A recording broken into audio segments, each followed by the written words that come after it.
नमस्कार। खबर उत्तराखंड में आप सभी का स्वागत है। मैं हूं आपके साथ यशी शुक्ला। रुक करेंगे खबरों का, लेकिन उससे पहले एक नजर सुर्खियों पर। सीएम नामी ने मोदी का जताया आभार। दिल्ली सहारनपुर देहरादून एक्सप्रेसवे के ट्रायल रन पर रखी बात। बोला सड़क बनने से श्रद्धालुओं को बहुत फायदा। रेलवे की भूमि पर अतिक्रमण पर आज सुप्रीम कोर्ट में सुनवाई। कानून व्यवस्था बनाने के लिए पुलिस की तैयारी। रेलवे ट्रैक बनफूलपुरा में जमीन पर हजारों मकान। उत्तराखंड में आंगनबाड़ी कार्यकर्ताओं और सहायकों को धामी सरकार का तोहफा। बढ़ेगा मानदेय। मानदेय में 1600 रुपए तक की बढ़ोतरी की संभावना। अंतिम चरण में प्रस्ताव। देहरादून में पुलिस ने चलाया सघन तलाशी अभियान। पुलिस टीमों ने सीमावर्ती चेक पोस्टों, आंतरिक मार्गों, धार्मिक स्थलों पर की चेकिंग। हरिद्वार देहरादून रेलमार्ग पर शिशु हाथी की मौत। मोतीचूर रेंज की ट्रेन की टक्कर से हुई मौत। 2 घंटे प्रभावित रहा रेल यातायात। लोको पायलट पर मुकदमा। उत्तराखंड में इस बार सूखा रहा। नवंबर महीना सर्द रातों ने भी ढाया सितम। दिसंबर में कड़ाके की ठंड का मौसम विभाग ने जताया अनुमान। आप देख रहे हैं के न्यूज, खबरों का सारथी। खबर हल्द्वानी से है, जहां पर रेलवे की भूमि पर अतिक्रमण के मामले में सुप्रीम कोर्ट में सुनवाई होनी है, जिस पर सबकी नजरें हैं। मामले की संवेदनशीलता और कानून व्यवस्था बनाने के लिए पुलिस प्रशासन के अफसरों ने तैयारियों को परखा। पुलिस ने खुफिया तंत्र भी सक्रिय कर दिया। रेलवे के अनुसार रेलवे ट्रैक बनफूलपुरा में किनारे उसकी जमीन पर हजारों मकान बनाए गए हैं। कई साल पहले अतिक्रमण हटाने की तैयारी कर ली गई थी, लेकिन मामला उच्चतम न्यायालय में चला गया था। बनफूलपुरा रेलवे भूमि अतिक्रमण के मामले में सर्वोच्च न्यायालय फैसला सुना सकता है। माननीय सुप्रीम कोर्ट में मामला विचाराधीन है। कल फाइनल हियरिंग भी होने वाली है और सभी के साथ कल बैठक भी हुई है, पीस बैठक भी हुई है। सभी के लिए यही था कि माननीय न्यायालय का जो भी निर्देश होंगे, जो भी आदेश होगा, उसका अक्षरशः पालन किया जाएगा। और सभी को हमने वो बनफूलपुरा के भी जो प्रतिनिधि थे उनको भी बताया है कि जो भी निर्णय होगा सभी को मान्य होगा। और कोई अगर इसके बावजूद भी कोई अगर गलत भ्रामक सूचनाएं आपका प्रसारित करता है या कोई लड़ाई झगड़ा या कुछ उपद्रव करता है तो उसके खिलाफ में सख्त कार्रवाई अमल में लाई जाएगी।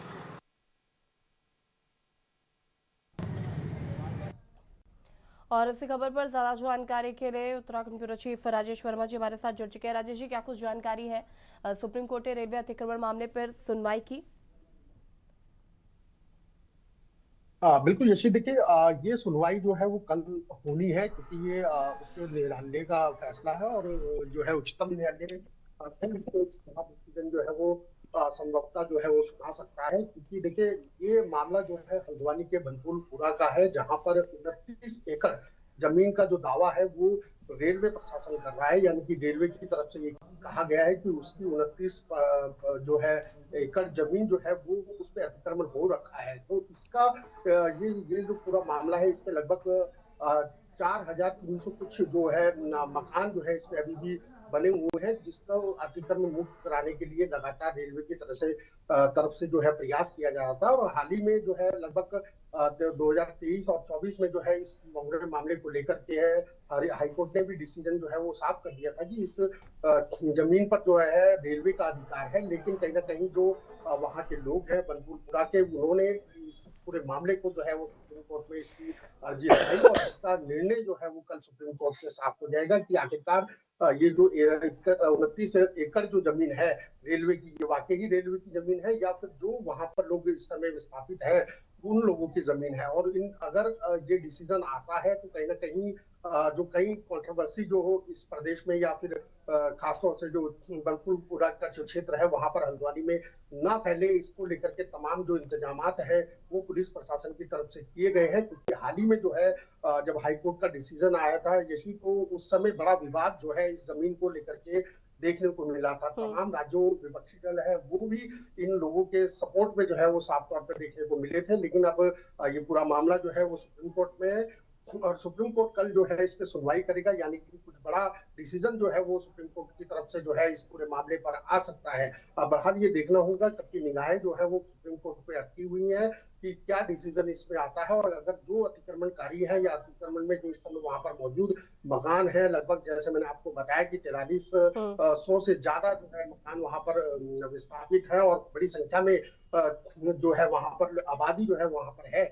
अब उस डिसीजन के बाद अगर उसको वहां से हटाने का फैसला सुप्रीम कोर्ट से आता है तो उन लोगों को सरकार की तरफ से कोई राहत मिल सकती है? क्या उनको कोई और स्थान ऐसा मिल सकता है जहां पर उनको विस्थापित किया जाए, या फिर क्या डिसीजन जो अगर इनके पक्ष में आता है तो कहीं ना कहीं एक बड़ी राहत होगी? लेकिन फिलहाल ऐसी स्थितियां जो है वो साफ तौर पे नहीं देखने को मिल रही है, क्योंकि हाईकोर्ट ने पहले जब इस डिसीजन पे इस पूरे मामले पर डिसीजन लिया था तो साफ तौर पे अतिक्रमण हटाने को लिए जो है आदेश उन हाईकोर्ट द्वारा दिए गए थे। लेकिन कहीं ना कहीं बड़ा विवाद होने के चलते ये अब मामला सुप्रीम कोर्ट में है, और कल सबकी निगाहें जो है वो सुप्रीम कोर्ट में टिकी हुई है कि क्या डिसीजन जो है ये पूरा के पूरे प्रकरण को लेकर, अतिक्रमण के लेकर के क्या पूरा डिसीजन आता है, क्योंकि ये रेलवे की 29 एकड़ जमीन है और बिल्कुल शहर के बीचों बीच है, जिसको लगातार रेलवे प्रयास कर रहा है कि इसको कब्जा मुक्त कराया जाए और रेलवे अपने अधिकार में जो है इसको ले।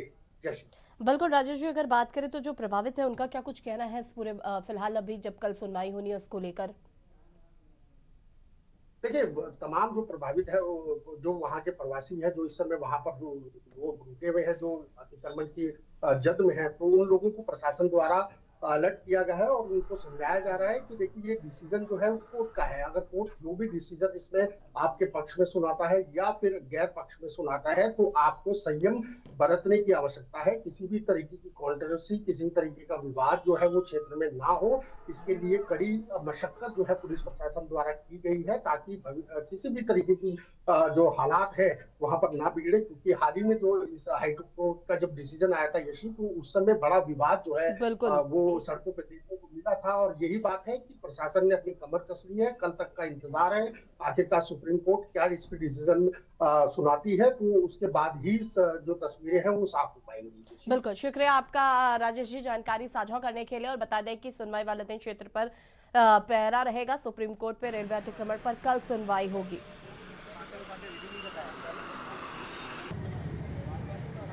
सुनवाई वाले दिन क्षेत्र में रहेगा आरपीएफ का कड़ा पहरा।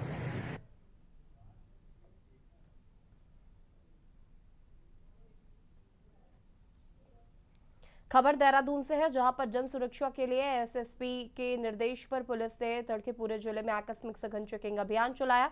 नगर व देहात के सभी थाना क्षेत्रों में क्षेत्राधिकारियों के नेतृत्व में पुलिस टीमों ने सीमावर्ती चेक पोस्ट, आंतरिक मार्गों, धार्मिक स्थलों, भीड़ भाड़ वाले इलाकों सहित अन्य संवेदनशील स्थानों पर व्यापक चेकिंग की है। इस दौरान पुलिस ने लगभग 1782 वाहनों की जांच और 3374 लोगों से पूछताछ करते हुए सत्यापन संबंधी जानकारी जुटाई। यातायात नियमों का उल्लंघन करने वालों के खिलाफ आवश्यक वैधानिक कार्रवाई की गई।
देहरादून से खबर आपको बता देते हैं, जहां पर आंगनबाड़ी कार्यकर्ताओं के लिए खुशखबरी है। 40,000 कार्यकर्ताओं और सहायिकाओं का मानदेय बढ़ेगा। महिला सशक्तिकरण विभाग ने तैयार किया है प्रस्ताव। 14 नवंबर से आंदोलनरत थी आंगनबाड़ी कार्यकर्ता। बता दें कि मानदेय में 1600 रुपए तक बढ़ोतरी संभव। 9300 से 24,000 मानदेय करने की मांग सरकार के सामने रखा गया है नया प्रस्ताव। कार्यकर्ताओं की उम्मीदें बढ़ी, निर्णय पर नजरें।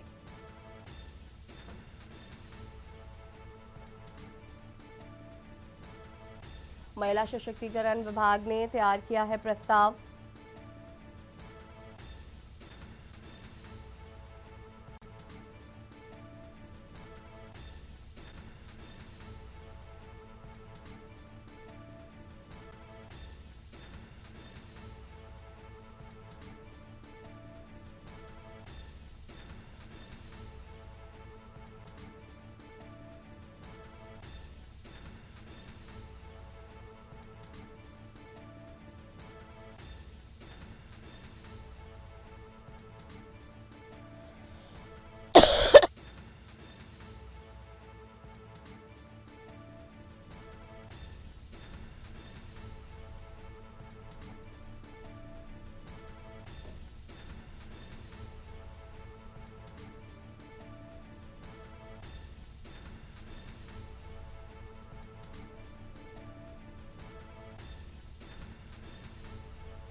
CSC सेंटर्स हमारे डायरेक्ट सिटीजन सर्विसेज से जुड़े हैं।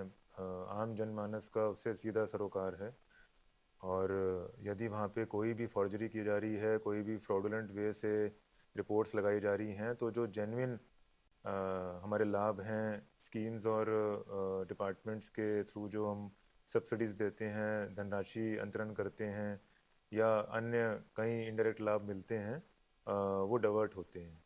तो ये एक गंभीर मामला है, और इसमें हमारे ऑनरेबल मुख्यमंत्री जी के भी निर्देश हैं कि इस तरह के forgery, diversion of state resources वो किसी भी दशा में नहीं होने चाहिए।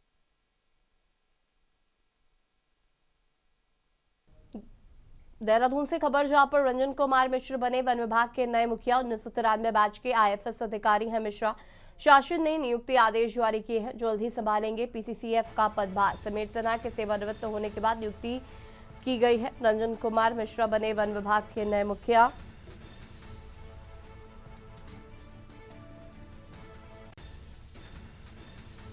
शासन ने नियुक्ति आदेश जारी किए। पर्यावरण व वन प्रबंधन में लंबा अनुभव है, जल्द संभालेंगे PCCF का पदभार।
डोईवाला से खबर जहां पर भारतीय सीमा सुरक्षा बल का स्थापना दिवस आज। डोईवाला के BSF सेंटर में होगा कार्यक्रम। भारतीय सीमा सुरक्षा बल का स्थापना दिवस आज धूमधाम से मनाया जाएगा। BSF का 61वां स्थापना दिवस।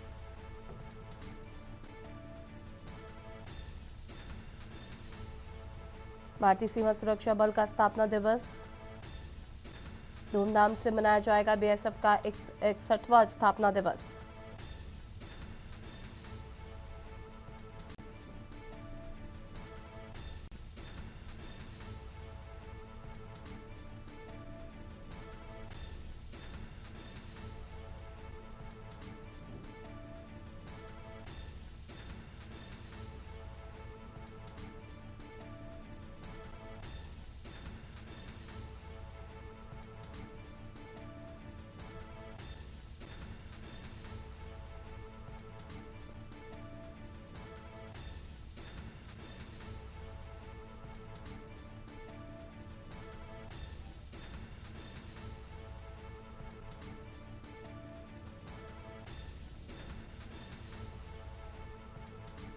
देहरादून से खबर जहां पर उत्तराखंड भूकंप की दृष्टि से अति संवेदनशील जोन 6 में शामिल हुआ पूरा राज्य।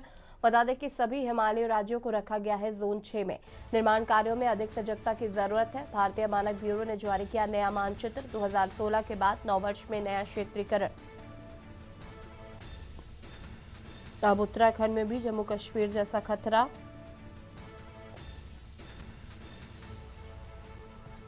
निर्माण कार्यों में अधिक सजगता की जरूरत।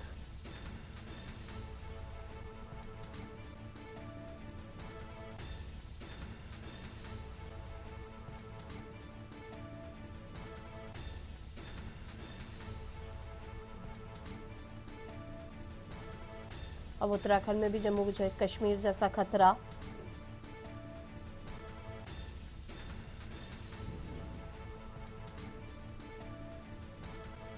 डैम, सड़क और इमारत निर्माण पर सर्च सेंसर सायरनों की संख्या बढ़ाई जाएगी। बता दें कि पहाड़ी राज्यों में निर्माण कार्य में आएगी एकरूपता।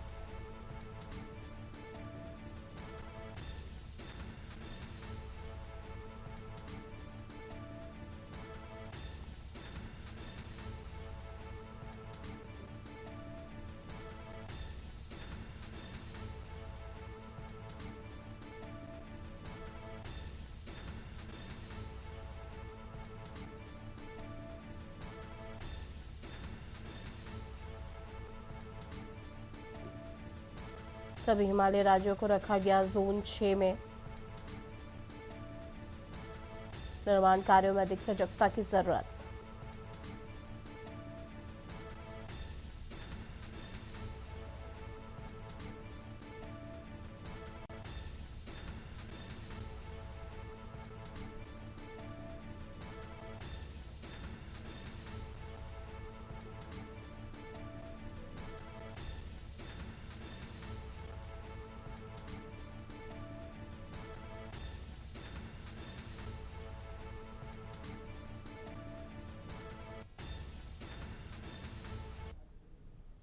नैनीताल से खबर जहां पर हल्द्वानी के बाद नैनीताल में भी एनआईए की पूछताछ। नैनीताल मस्जिद के इमाम से भी की जा रही है पूछताछ।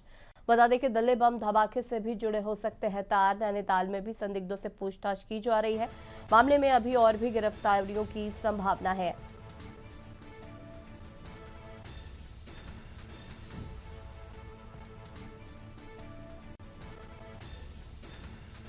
मामले में अभी भी गिरफ्तारियों की संभावनाएं।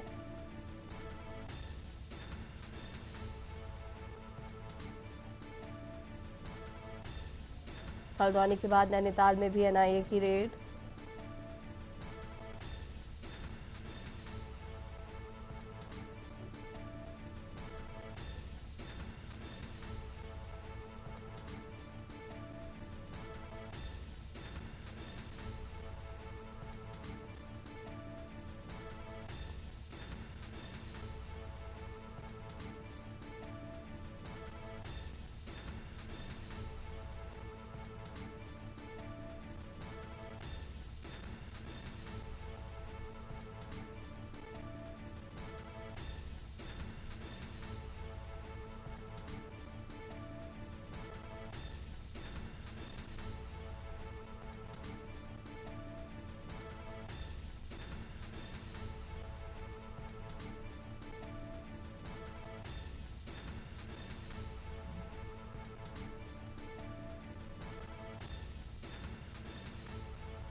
मामले में भी और गिरफ्तारियों की संभावनाएं। नैनीताल से खबर हल्द्वानी के बाद नैनीताल में भी एनआईए की रेड।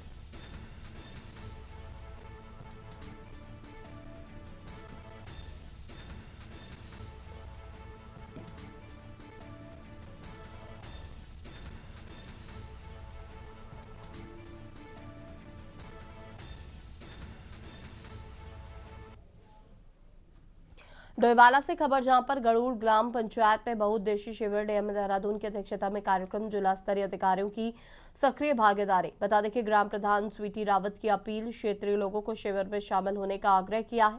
शिविर से ग्रामीणों को मिलेगा लाभ। डोईवाला से खबर गरुड़ ग्राम पंचायत में बहुउद्देशीय शिविर।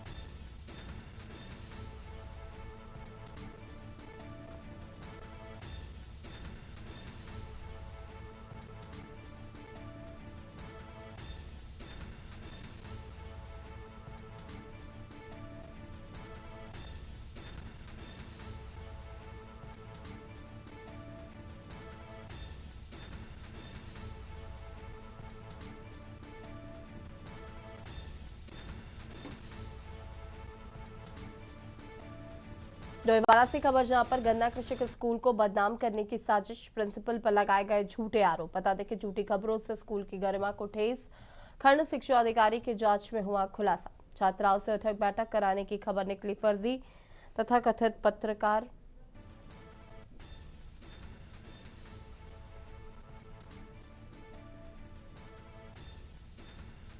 स्कूल प्रबंधन और स्थानीय लोग प्रिंसिपल के साथ अनुशासन बनाए रखने के कदम जारी रखेगा प्रशासन। छात्राओं से उठक बैठक कराने की खबर निकली फर्जी।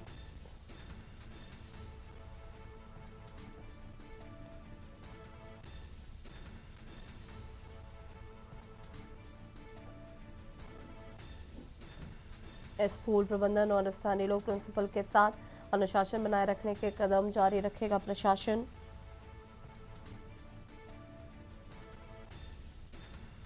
गन्ना कृषक स्कूल को बदनाम करने की साजिश, गन्ना कृषक स्कूल को बदनाम करने की साजिश।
खबर उधम सिंह नगर से, जहां पर एसएसपी मणिकांत मिश्रा के निर्देशन में नानकपत्ता पुलिस ने बड़ी कार्रवाई करते हुए 36 लाख रुपए से अधिक के स्मैक के साथ कुख्यात तस्कर सुखा को गिरफ्तार किया है। बता दें कि नानकपत्ता पुलिस को ये बड़ी सफलता उसी समय हाथ लगी जब रुद्रपुर हाईवे स्थित हरमन सीड्स राइस मिल के सामने पुलिस से गश्त के दौरान एक व्यक्ति पुलिस के वाहन को वहां देखते ही अचानक गाड़ियां की ओर भाग निकला। वहीं पुलिस ने तत्परता दिखाते हुए पुलिस टीम ने पीछा किया तो उसे भागते भागते अवैध तमंचा निकालकर पुलिस से घेराबंदी कर उसे दबोच लिया। वहीं पकड़े गए अभियुक्त के पास से 120.10 ग्राम स्मैक, एक अवैध तमंचा और नकदी बरामद हुई है। वहीं पकड़े गए अभियुक्त ने पुलिस पूछताछ में अपना नाम सुखविंदर सिंह उर्फ सुखा निवासी ग्राम पचड़ा बताया है।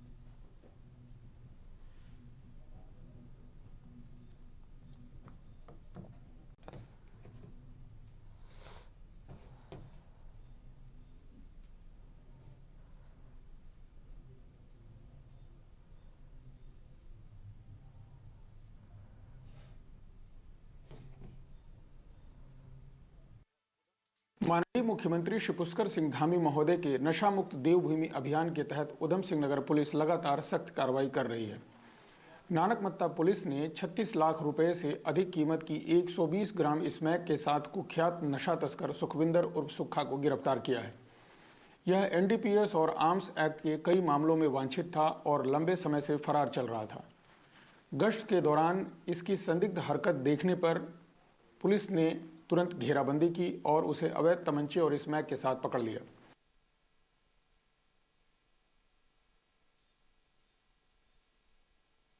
उत्तराखंड में फिलहाल इतना ही। देखते रहिए न्यूज़ इंडिया। नमस्कार।